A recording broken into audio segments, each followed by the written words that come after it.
ഷിജോയുടെ ഈ missing case കാര്യക്ഷമമായി police അന്വേഷിച്ചില്ല എന്നതുമായി ബന്ധപ്പെട്ട ഒരാക്ഷേപം കൂടി ഉയരുന്നതാണ്. നമുക്ക് ആ ആക്ഷേപത്തിൻ്റെ വസ്തുതകളിലേക്ക്, പ്രതികരണങ്ങളിലേക്ക് ആദ്യം പോകാം. അതിനുശേഷം വളരെ പെട്ടെന്ന് ബൈജുവിലേക്ക് എത്താം.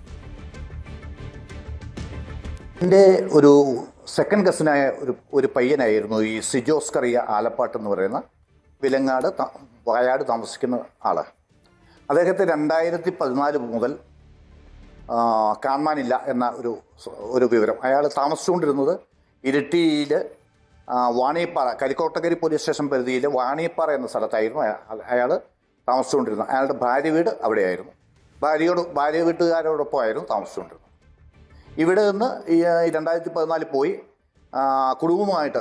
അയാളുടെ കുടുംബവുമായി പിണങ്ങി പിരിഞ്ഞു പോയത് കൊണ്ട് പിന്നീട് തമ്മിൽ കണക്ഷനുകളൊന്നും ഇല്ലാതായിരുന്നു ജീവിതം. ഒരു 2020 അവസാന ഘട്ടത്തിൽ ഒരു വിവരം കിട്ടി. ഇവൻ പുറപ്പെട്ടു പോയി, ഭാര്യയും ഒരു കൊച്ചിനെ ഉപേക്ഷിച്ച് ഇവൻ പുറപ്പെട്ടു പോയെന്നങ്ങനെ ഒരു വാർത്ത 2020 പുറത്തു വരുന്നത് ഞങ്ങൾ അറിയുന്നത്. അപ്പം ഞങ്ങൾ അവരുമായിട്ട് ബന്ധപ്പെട്ടു. അപ്പോൾ അവരിങ്ങനെ പറയുന്നത് ഇയാൾ ഇങ്ങനെ ഇവിടെ വീട്ടിൽ വഴക്കൊക്കെ ഉണ്ടാക്കായിരുന്നു. അങ്ങനെ ഒരു ദിവസം വൈകുന്നേരം കടയിൽ പോകാമെന്ന് പറഞ്ഞ് പോയതാണ്, പിന്നെ വന്നിട്ടില്ല, ഫോൺ കൊണ്ടുപോയില്ല എന്നാണ് പറയുന്നത്. അങ്ങനെ അപ്പോൾ നമ്മൾ സ്വാഭാവികമായിട്ട് ഞങ്ങൾ അന്നേരം പോലീസിൽ പരാതി കൊടുത്തു. കുറ്റ്യാടി പോലീസ് സ്റ്റേഷനിൽ ഇയാളുടെ അമ്മ കൊണ്ടുപോയി പരാതി കൊടുത്തു. അങ്ങനെ പോലീസ് ഊർജിതമായ അന്വേഷണം നടത്തി. ഒരു തെളിവുകളും കിട്ടില്ല. കുറേ അജ്ഞാത മൃതദേഹങ്ങളുടെ ഒക്കെ DNA പരിശോധനകൾ നടത്തി. അതിനൊന്നും കിട്ടില്ല. അങ്ങനെ പോലീസ് ഒരു സമയം കഴിയുമ്പോൾ സ്വാഭാവികമായിട്ടുള്ള പോലീസ് മന്ദിവയ്ക്കും. അങ്ങനെ ഇതിന് കിടന്നു. അപ്പോൾ അങ്ങനെ നിൽക്കുമ്പോഴാണ് ഈ കഴിഞ്ഞ ദിവസങ്ങളിൽ 12-ാം തീയതിയാണെന്ന് എൻ്റെ ഓർമ്മ, ഈ മാസം 12-ാം തീയതി ഒരു ഇരിട്ടി ഭാഗത്തുള്ള ഒരാളുടെ ഫേസ്ബുക്ക് പോസ്റ്റിൽ അയാൾ എഴുതിയിരിക്കുന്നത് ഈ തലശ്ശേരി അതിരൂപതയിൽപ്പെട്ട ഒരു പള്ളിയുടെ സെമിത്തേരിയിൽ പായൽ പൊതിഞ്ഞ നിലയിൽ ദുരൂഹ സാഹചര്യത്തിൽ മൃതദേഹം കണ്ടെത്തിയെന്നാണ് ഈ ഫേസ്ബുക്കിൽ കാണുന്നത്. അപ്പോൾ ഇത് എവിടെയാണെന്നൊന്നും നമുക്ക് മനസ്സിലാകാതെ ഇങ്ങനെ നിന്ന് 2 ദിവസം കഴിഞ്ഞപ്പോൾ അയാൾ തന്നെ ഈ കരിക്കോട്ടക്കരി പോലീസ് സ്റ്റേഷൻ പരിധിയിൽ വാണിയപ്പാറത്തട്ട് എന്ന് പറഞ്ഞ ഇടവകയിലെ ഉണ്ണീശോ പള്ളിയിലെ സെമിത്തേരിയിലാണ് ഇങ്ങനെ ഒരു മൃതദേഹം കണ്ടതെന്നും ഫോട്ടോയും അയാൾ ഇട്ടിരിക്കുന്നു. ഒരു പ്ലാസ്റ്റിക് പായിൽ പൊതിഞ്ഞ ഒരു കെട്ടും അപ്പുറത്ത് ഒരു പെട്ടിയിൽ ഉള്ള ഒരു മൃതദേഹവും നമ്മൾക്ക് കാണാൻ കഴിയും. അപ്പോൾ തന്നെ ഈ സിജോ പോയി താമസിക്കുന്ന പ്രദേശം ഈ വാണിയപ്പാറത്തട്ട് ആയത് കണ്ട് ഞങ്ങൾക്കൊരു സംശയം തോന്നിയിരുന്നു. പിന്നീട് വരുന്ന വാർത്തകളിൽ നിന്നാണ് നമ്മൾ അതങ്ങനെ മനസ്സിലാക്കുമ്പോഴാണ് നമുക്കൊരു സംശയം നിഴലിച്ചിട്ട് എത്തിയിരിക്കുന്നു. ആ ബോഡി ഈ പറഞ്ഞ കാലഘട്ടങ്ങളൊക്കെ ആയിട്ട് ഏകദേശം ഒത്തുവരുന്നത് പോലെ ഞങ്ങൾക്ക് തോന്നുന്നു. എൻ്റെ ഈ ബന്ധുവാണോ എന്ന് സംശയമുണ്ട്. അതുകൊണ്ട് ഞങ്ങൾ ആ ബോഡി പുറത്തെടുത്ത് അത് DNA പരിശോധനയ്ക്ക് വിധേയമാക്കണമെന്നാണ് ഞങ്ങളുടെ ആവശ്യം. ഞങ്ങൾ ഇത് സംബന്ധിച്ച് ഇപ്പോൾ നിലവിൽ കുറ്റ്യാടി പോലീസ് സ്റ്റേഷനിൽ ഇയാളെ മിസ്സിംഗ് എന്ന പേരിൽ പരാതി നിലനിൽക്കുന്നുണ്ട്. അതോടൊപ്പം ഈ കാര്യത്തിന് ഞങ്ങൾ മുഖ്യമന്ത്രിക്കും ആഭ്യന്തരമന്ത്രിക്കും DGPക്കും ഒക്കെ പരാതി കൊടുക്കാൻ പോവുകയാണ്. ഇതിൻ്റെ നിജസ്ഥിതി ഒന്നറിയണമെന്ന് ഞങ്ങൾക്ക് വളരെ ആവശ്യം. ഈ കേസുമായി ബന്ധപ്പെട്ട് ഒരു 3-4 മാസം മുമ്പ് കുറ്റ്യാടി പോലീസ് സ്റ്റേഷനിൽ നിന്ന് സ്പെഷ്യൽ ബ്രാഞ്ചിൽ നിന്നാണെന്ന് പറഞ്ഞ അവരുടെ വീട്ടിൽ ഈ സിജോയുടെ വീട്ടിൽ വന്ന് അമ്മയോട് സംസാരിക്കുകയും നമുക്ക് ഈ കേസ് രാജിയായാലോ അവസാനിപ്പിച്ചാലോ, കാരണം നമ്മൾ പോലീസ് ഇത്രയും അന്വേഷിച്ചിട്ടൊന്നും ഒരു തുമ്പും കിട്ടാത്തത് കൊണ്ട് നമുക്ക് ഇത് അവസാനിപ്പിച്ചാലോ എന്ന് ഒന്ന് ചോദിച്ചേച്ച് പോവുകയും ചെയ്തിരുന്നു. അപ്പോൾ ഞങ്ങളും മാനസികമായിട്ട് ഇതിനൊരു തുമ്പില്ലല്ലോ എന്ന് ഞങ്ങളും വിഷമിച്ചിരിക്കുകയായിരുന്നു. അപ്പോഴാണ് ഇങ്ങനെ ഒരു ഹിൻസ് കിട്ടുന്നത്. അപ്പോൾ ഞങ്ങൾ വീണ്ടും ആവശ്യപ്പെടുന്നു, പോലീസ് ആ കല്ലറ തുറന്ന് ഈ മൃതദേഹം പുറത്തെടുത്ത് ഇത് DNA പരിശോധന നടത്തണം. പിന്നെ ക്രിസ്ത്യൻ സെമിത്തേരികളിൽ ഒരിക്കലും ഇങ്ങനെ പായിൽ പൊതിഞ്ഞ് ഒരു ഡെഡ് ബോഡി അടക്കം ചെയ്യാറില്ല, ഒരിക്കലും ചെയ്യാറില്ല. പെട്ടിയിലായിരിക്കും അടക്കം ചെയ്യുക. അപ്പോൾ അതുകൊണ്ട് അതിനകത്ത് ഞങ്ങൾക്കൊരു ദുരൂഹത വല്ലാതെ തോന്നിക്കുന്നുണ്ട്. ബോഡി കണ്ടെന്നും പറഞ്ഞുകൊണ്ട് ഈ വാർത്തയിൽ എഴുതി കാണിച്ചപ്പോഴാണ് എല്ലാവർക്കും ഇനി ഏതാണെന്ന് നമുക്കറിയത്തില്ലല്ലോ, ആരെയും പഴിച്ചിട്ടൊന്നുമില്ല നമ്മൾ പറയുന്നേ. എങ്ങനെ പറ്റിയെന്നുള്ളത് ഞങ്ങൾക്കൊന്ന് അറിയാൻ വലിയ ആഗ്രഹമായിരുന്നു. 2014 നവംബറിലാണ് അവർ ഇവിടുന്ന് കൊണ്ടുപോയിരിക്കുന്നത് ചെറുക്കനെ. കുറ്റ്യാടി പോലീസ് സ്റ്റേഷനിലാണ് ഞങ്ങൾ പരാതി കൊടുത്തത്. അത് കഴിഞ്ഞ് വെച്ചിട്ട് ഇവിടെ ഇവിടെ കൊണ്ടുവന്ന് വിട്ട് കഴിഞ്ഞപ്പോൾ ഞങ്ങൾ കുറച്ച് ചെറുക്കൻ അവിടെ ഉണ്ടായിരിക്കുമെന്നാണ് വിചാരിച്ചത്. അങ്ങനെ ഇല്ലെന്നായി കഴിഞ്ഞപ്പോഴാണ് എല്ലാവരും പറഞ്ഞ് പരാതി കൊടുക്കാൻ പറഞ്ഞിട്ട് ഞങ്ങൾ പരാതി കൊടുക്കുന്നത്. സംശയം ഇപ്പം ഇങ്ങനെ ഈ വാർത്ത വന്നപ്പം ഇത് കേട്ടതുകൊണ്ടാണ് എല്ലാവർക്കും ഒരു സംശയം. യെസ്, ഇതാണ് കുടുംബത്തിന്റെയും ബന്ധുക്കളുടെയും ഒക്കെ പ്രതികരണമായി വരുന്നത്. അതായത് ബൈജു, ഇതിൽ വ്യക്തമാണ്, ഒന്ന് പോലീസ് തന്നെ ഈ കേസ് അവസാനിപ്പിച്ചാലോ എന്ന് ചോദിച്ച് ബന്ധപ്പെട്ടിരുന്നു എന്നതാണ്. അതിൽ നമുക്ക് പോലീസിന് കുറ്റം പറയാൻ സാധിക്കില്ല. കാരണം മിസ്സിംഗ് കേസ് രജിസ്റ്റർ ചെയ്ത് തന്നെ ഏറെ വൈകിയാണ്. അവർ അതിൻ്റെതായ നിലയിലൊക്കെ അന്വേഷിച്ചിട്ടുണ്ടാകാം, തെളിവുകൾ ലഭിക്കണമെന്നില്ല. വർഷങ്ങൾക്ക് മുമ്പ് നടന്നിട്ടുള്ള മിസ്സിംഗ് ആണ്. അങ്ങനെ ഒരു പ്രശ്നം ഒരു ഭാഗത്തുണ്ട്. രണ്ടാമത് ഇതിപ്പോൾ സിജോയുടേത് എന്ന് ഉറപ്പിക്കാനൊന്നും പറ്റില്ല. പക്ഷേ ഈ സമയത്ത് തന്നെയാണ് ഇങ്ങനെയൊരു ഭാഗം, അല്ലെങ്കിൽ അത് മൃതദേഹമാണോ എന്ന് നമുക്ക് ഇപ്പോഴും സ്ഥിരീകരിക്കാൻ പറ്റുന്നില്ല. ദുരൂഹമായ സാഹചര്യത്തിൽ ഇങ്ങനെയൊരു വസ്തു കണ്ടെത്തിയത്, അവിടെ ഇതാ ഈ പായയിൽ പൊതിഞ്ഞൊന്നും സാധാരണ സെമിത്തേരികളിൽ മൃതദേഹം അടക്കം ചെയ്യാറില്ല എന്ന് നേരത്തെയും നമ്മൾ ആളുകളുടെ പ്രതികരണത്തിൽ നിന്ന് മനസ്സിലാക്കിയതാണ്. അപ്പോൾ പിന്നെ എന്തുകൊണ്ടാണ് ഇത്തരം ചില ബന്ധിപ്പിക്കാവുന്ന സാഹചര്യങ്ങളും സംശയങ്ങളും ഉണ്ടായിട്ടും ഈ മെല്ലെപ്പോക്ക്?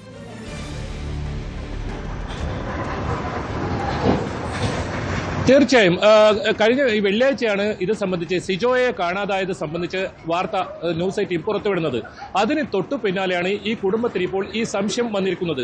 അതായത് ഇതിൽ പോലീസ് ഇത് 2 മൃതദേഹങ്ങളാണെന്ന് സ്ഥിരീകരിക്കുന്നുണ്ട്. അത് ഏത് വർഷത്തെ എന്നത് മാത്രമേ ഇനി അറിയാനുള്ളൂ. അതിന് അതല്ല, ഇത് മൃതദേഹമല്ലെങ്കിൽ അത് എന്ത് വസ്തുവാണെന്ന് അത് ബോധ്യപ്പെടുത്തേണ്ട ഒരു ബാധ്യത പോലീസിനുണ്ട്.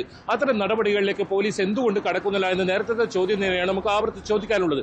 അതോടൊപ്പം ഈ പള്ളി, പ്രത്യേകിച്ച് ഫാദർ ഉൾപ്പെടെ പറയുന്നത് തന്നെയാണ്, ഇത് എന്നേക്കുമായി ഈ ഒരു വിവാദം അവസാനിപ്പിക്കണമെങ്കിൽ ആ വസ്തു എന്താണെന്നത് സംബന്ധിച്ച് പരിശോധിക്കേണ്ടതുണ്ട്. അത്തരം പരിശോധനകൾ നടത്തണമെന്ന് പോലീസോട് ആവർത്തിച്ച് വ്യക്തമാക്കുന്നുണ്ട്. പക്ഷേ ഇപ്പോഴും പോലീസ് അതിന് തയ്യാറാകുന്നില്ല. ഏതായാലും ഈ സുജയുടെ കുടുംബത്തിന്റെ സ്വാഭാവിക സംശയം തന്നെയാണത്. 2014 അദ്ദേഹം കുറ്റ്യാടി പോലീസ് സ്റ്റേഷൻ പരിധിയിലാണ് കോഴിക്കോട്. അദ്ദേഹം വിവാഹം കഴിഞ്ഞ് ഇവിടെ വരുന്നു, ഇവിടെ തന്നെ സ്ഥിരം താമസമാക്കുന്നു. 2020 അവസാനത്തെ മാസത്തോടുകൂടിയാണ് ഇവർക്ക് സിജോയെ ഇങ്ങനെ കാണാതായി എന്ന ഒരു സംശയം വരുന്നത്. പിന്നീട് അവർ വീട്ടിൽ അന്വേഷിക്കുമ്പോൾ അവിടെയും ഇല്ല എന്ന ഒരു വിവരം വരുന്നത്. അപ്പോൾ 2015 ശേഷം 2020 സിജോയിന് എന്തോ സംഭവിച്ചിട്ടുണ്ട്, അല്ലെങ്കിൽ സിജോ ദുരൂഹ സാഹചര്യത്തിൽ ഏതെങ്കിലും തരത്തിൽ ഇത്തരത്തിൽ അപകടപ്പെടുകയോ മറ്റോ സംഭവം നടന്നിട്ടുണ്ട്. അതല്ല, ഇനി സിജോയെ കൊലപ്പെടുത്തുകയോ അത്തരം സംഭവങ്ങൾ നടന്നിട്ടുണ്ട്. അങ്ങനെ ഒരുപാട് ചോദ്യങ്ങൾ അതിൽ ഉയരുന്നുണ്ട്. ഇതിനെല്ലാം ഉത്തരം കിട്ടണമെങ്കിൽ ഈ ഒരു വസ്തു പരിശോധിക്കണം. അത് തുറന്ന് പരിശോധിച്ചതിന് ശേഷം അതിന് DNA പരിശോധന നടത്തണം. ഈ നിലവിൽ സിജോസ് കറിയുടെ DNA, അവരുടെ ബന്ധുക്കളുടെ DNA സാമ്പിൾ പോലീസ് ശേഖരിച്ച് വെച്ചിട്ടുണ്ട്, അല്ലെങ്കിൽ അവർ നേരത്തെ അന്വേഷണത്തിന്റെ ഭാഗമായി ശേഖരിച്ചിട്ടുണ്ട്. വളരെ പെട്ടെന്ന് തന്നെ അങ്ങനെ ഒരു മൃതദേഹമാണെങ്കിൽ അത് സിജോസ് കറിയുടെ ആണെന്ന് അറിയും. ഇനിയിപ്പോൾ അതല്ലെങ്കിൽ ഇത് ആരുടെ മൃതദേഹമാണെന്ന് സംബന്ധിച്ച് ആദ്യം 2006 അടക്കം ചെയ്തവരുടെ ബന്ധുക്കൾ ഇപ്പോൾ ഇവിടെയുണ്ട്, 2015 അടക്കം ചെയ്തവരുടെ ബന്ധുക്കളുണ്ട്. ഇവരുടെ DNA പരിശോധിച്ചാൽ ഇതിൽ കൃത്യമായൊരു വ്യക്തത വരും. അങ്ങനെ വളരെ പെട്ടെന്ന് തീർക്കാൻ കഴിയുന്ന ഒരു പ്രശ്നം ഇപ്പോൾ 10 ദിവസമായിരിക്കുന്നു. ഒരു കല്ലറയിൽ 2 മൃതദേഹങ്ങൾ എന്ന രീതിയിൽ വലിയ തോതിൽ ഒരു ആശങ്കയ്ക്കിടയാക്കുന്ന രീതിയിൽ വാർത്തകൾ നിരന്തരം വന്നുകൊണ്ടിരിക്കുന്നു. ഏതായാലും ഇത് സംബന്ധിച്ച് ഇനി പോലീസാണ് വ്യക്തത വരുത്തേണ്ടത്. കരിക്കോട്ടുകരി പോലീസ് ഇതിൽ ഏതെങ്കിലും മാധ്യമ വാർത്തയുമായി ബന്ധപ്പെട്ട് നമ്മൾ അന്വേഷിക്കുമ്പോൾ പോലും അവർ സഹകരിക്കാൻ പോലും തയ്യാറാത്തൊരു സാഹചര്യമുണ്ട്. അങ്ങനെ സംശയത്തിന് ഇടം നൽകുന്ന ഒരുപാട് വസ്തുതകൾ ഇതിലുണ്ട് അഭിലാഷ്. നമ്മൾ പലപ്പോഴും ഇവരോട് ഇതിന്റെ വിവരങ്ങൾ ആരായുമ്പോൾ പോലും അവർ അത് ദുരൂഹത തീർന്നിരിക്കുന്നു. അത് ഇങ്ങനെയാണ് സംഭവം എന്നൊക്കെയാണ്. ഇത് ഈ പ്ലാസ്റ്റിക് പായിൽ പൊതിഞ്ഞ വസ്തു തുറന്നു നോക്കാതെ തന്നെ അവർ സ്ഥിരീകരിക്കുന്നു. അത് എന്തുകൊണ്ടാണെന്ന് അറിയില്ല. ഏതായാലും ഇന്നിപ്പോൾ SP-യെ കാണാൻ വേണ്ടി ഈ കുടുംബം എത്തിയിട്ടുണ്ട്. ഈ റൂറൽ SP ആണ് ഇതിന്റെ ചുമതല ഈ ഒരു പ്രദേശം. അതുകൊണ്ട് തന്നെ അദ്ദേഹത്തെ കാണാൻ കറിയുടെ കുടുംബം എത്തിയിട്ടുണ്ട്. അവരിപ്പോൾ ഇന്ന് സംസാരിച്ചതിന് ശേഷം അതോടൊപ്പം ഈ പള്ളിയിലെ ഈ അധികാരികളും ഇന്ന് SP-യുമായി സംസാരിച്ചതിന് ശേഷം ഒരു തീരുമാനമെടുക്കുമെന്നാണ് അറിയാൻ സാധിക്കുന്നത്. അങ്ങനെയാണെങ്കിൽ വളരെ പെട്ടെന്ന് തന്നെ ഈ 38-ാം കല്ലറയിലെ ഈ ഒരു വസ്തു പുറത്തേക്കെടുക്കുകയും അത് എന്താണെന്ന് പരിശോധിക്കുകയും ചെയ്യും. അങ്ങനെ മൃതദേഹമാണെങ്കിൽ അതിൽ DNA സാമ്പിൾ ശേഖരിച്ചതിന് ശേഷം ഇൻക്വസ്റ്റ് നടപടികളും അത്തരത്തിൽ ബഹുമാന പ്രകാരം തന്നെ ഈ മൃതദേഹം അടക്കം ചെയ്യേണ്ടതുകൊണ്ട് അത്തരം നടപടികളിലേക്ക് കടക്കുമെന്നാണ് നമുക്ക് മനസ്സിലാക്കാൻ സാധിക്കുന്നത്. എന്തായാലും അത് വളരെ പെട്ടെന്ന് തന്നെ ഉണ്ടാകണമെന്നൊരു ആവശ്യമാണ് ഇടവകയിൽ നിന്ന് ഉയരുന്നത്, നാട്ടുകാരിൽ നിന്ന് ഉയരുന്നത്, ഈ ഇപ്പോൾ സിജോസ് കറിയുമായി ബന്ധപ്പെട്ട ആ കുടുംബത്തിന്റെ ഭാഗത്ത് നിന്നും ഉയരുന്നത്. പ്രത്യേകിച്ച് അവരുടെ ആ ഒരു സംശയം അത് കൃത്യമായി കണ്ടെത്തേണ്ടതുണ്ട്.